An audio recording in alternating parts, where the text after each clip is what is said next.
And it's tournament day.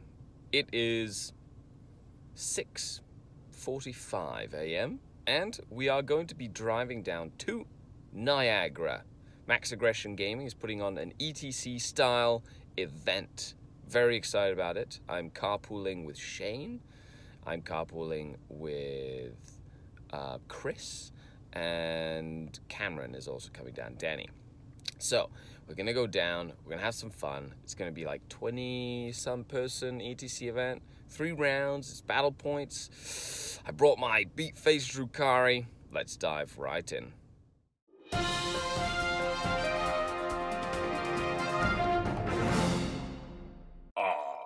The Dark Kin.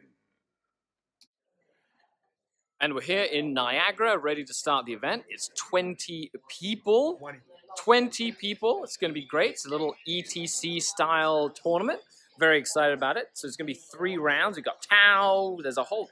The field is great. So let's see what happens. We're just about to start round 1, but stay tuned. So round 1, I'm facing off against Drukhari. And I'm really excited. It's a very sort of similar list to me, except no Coven. He's got a lot of shooting. He's got 3 planes coming in. So I was really looking forward to kind of testing my mettle against another Cabal of the Dark Kin.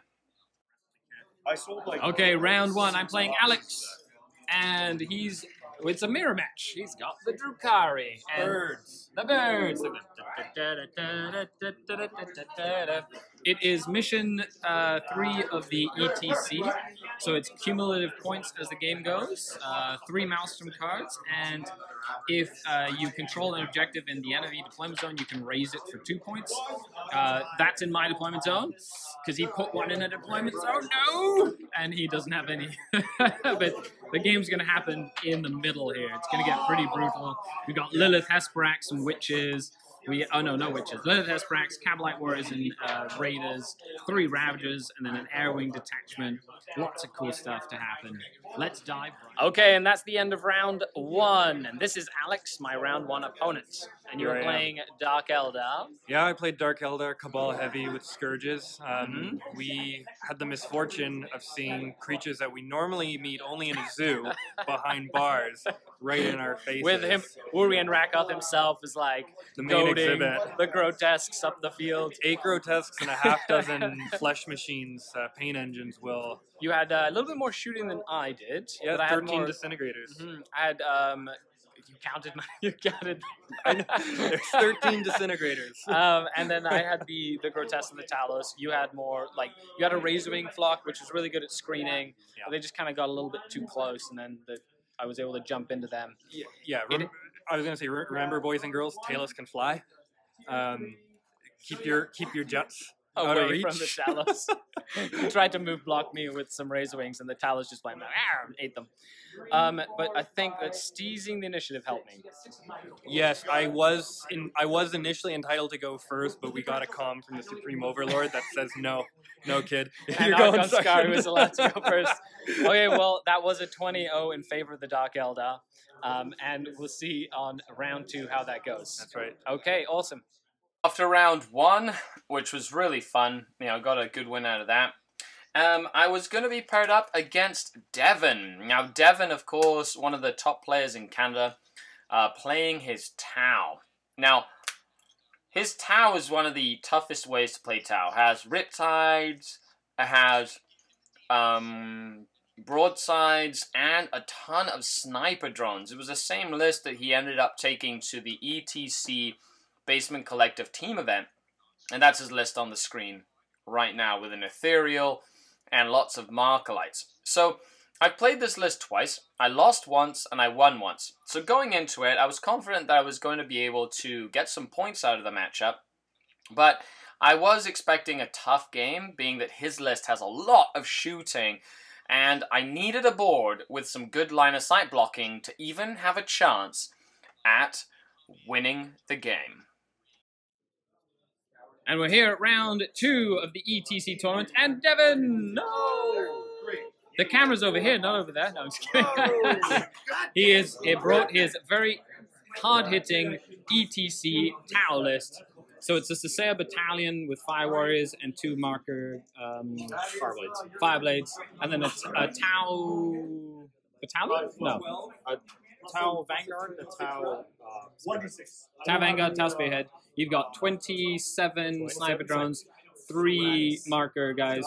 2 commanders? 1 commander? 1 commander with the drone controller and Cowion.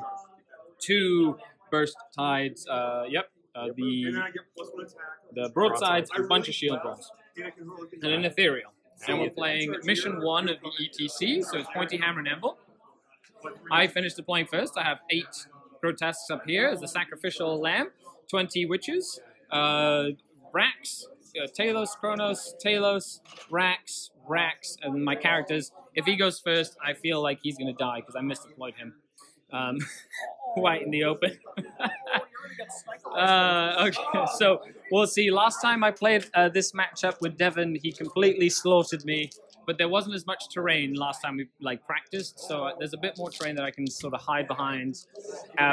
All 3 of my Ravagers and my Razorwing are in reserve, so let's see what I can do as we move in to this game. Devon, have a fantastic game, sir. Best of luck to you. Ah, thank you. You as well. Do you want to roll on camera? Sure. Yeah, might as well. Let's add to the tension. Roll a 6 on Canada dice. You did. Look Hooray! at you. Good been rolling 6s. What a shot. But it's okay. He's got the savage dice. Savage. I seized on you last time. You did. Hopefully it doesn't happen. I seized this in my time first game. on camera.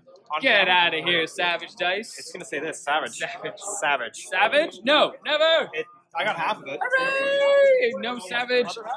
I will take. I got the other half. I will take turn 1 just so I can save my homunculus from a snipey death of doom. Okay, let's move on to turn 1 for the.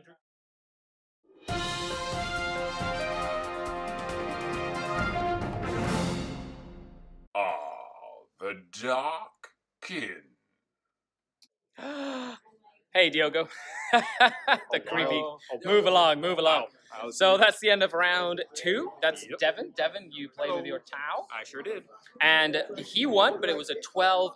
So it was a very close win. Very close game. Very close, very slobber knocker. It was really cool. And it's probably my worst matchup, so I'm very happy that I got some points out of it. Not much died.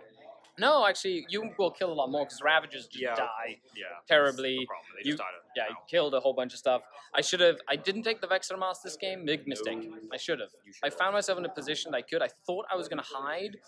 But in your game, what did you feel? How do you feel the game went? I feel it went well.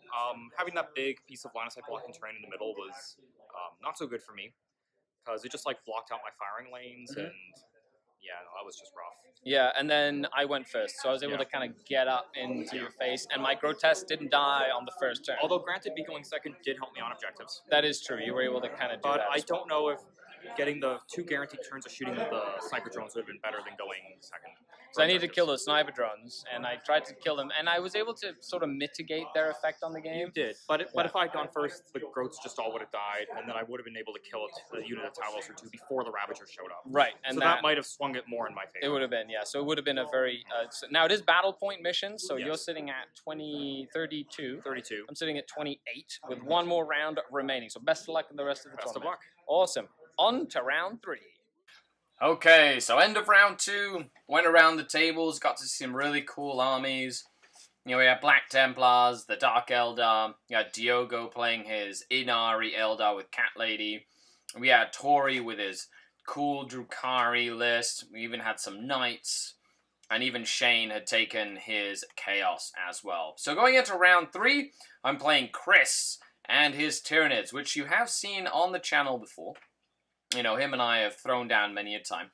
And Chris, I lost the footage for this game. It was lost in the warp, so I've just got a picture of the game. Essentially, we played mission where it was progressive mission objectives, and it was pointy Dawn of War deployment. And essentially, Chris played it quite well in the first couple of turns. He didn't get too aggressive like he normally does when he plays me. He played a lot more passive. He started raking up some points, got some good kills, really started doing a number on my Grotesque, my Talos, my Kronos. And the key to me winning this game were my witches. My witches that were in that building that you could see there in the middle with a Vexor Mask homunculus right in the middle, just waiting to jump out, or if the Gene Stealers came too close, they could be Vexedamast and then cut up by witches. But they ran out of that building, charged into a unit near that fountain in the middle, and were able to tie up his Hive Guard. And once the Hive Guard were tied up, you know, that's when the Grotesques and the Talos that were remaining really started cutting up into the rest of his army. I was able to slowly pick up the game towards the end of the mission, and then towards the end of the game, you know, it's very, very hard for Chris to come back to get any points whatsoever.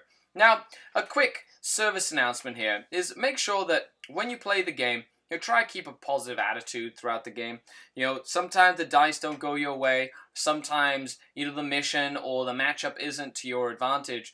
But, you know, try and be positive and think about the person across from you at the other side of the table. You know, because what you say and how you say it can really have an impact on, you know, the feel of the game and the vibe of the game. So, just a little public service announcement. Keep it in mind.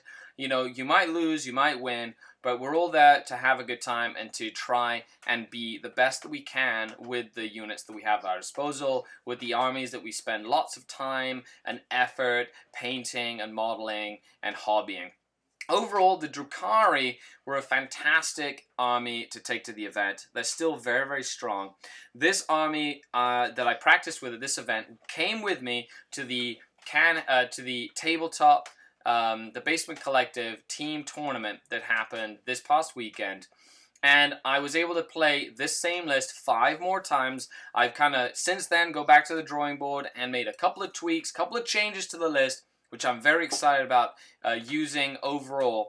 But I am very happy with how this list performs in general. The witches especially have been fantastic. They were a great addition to my competitive style, which is very tricksy. We got the Talos, the Kronos, the Rax. They really help the units themselves, the army itself. Now, huge congratulations to Koska, David Koska, who won the event with his Adeptus Mechanicus list.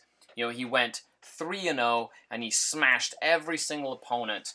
If you would like to read the article that he wrote up about his list and how it worked and how he collected and modeled it, make sure you check the link down below where you'll be able to read all about it as well. So, thanks a lot for tuning in to this challenge tactical series, once again with the Drukhari. I lost 2 games. I lost 1 game and I won 2 games. The army is very, I love the Drukhari army. If you have any questions, comments, do you agree, disagree with some of my views, make sure you leave a comment in the description down below. A huge shout out to all the Patreons of the channel. Thanks to the Patreons, we hit the goals, and I went to the team event dressed as a Harlequin. So you'll get to see a lot of that stuff as we go into the next couple of videos that I'll be making. But if you'd like to become a member of the growing Denizen community, check the Patreon link down below. If not, that's fine. I always read your comments. I really appreciate your feedback. And if you like, share, and subscribe to the channel, you will be sure to get a lot more content from me, Skari, your grateful host. And with that, I will be signing off until next time. Skari out.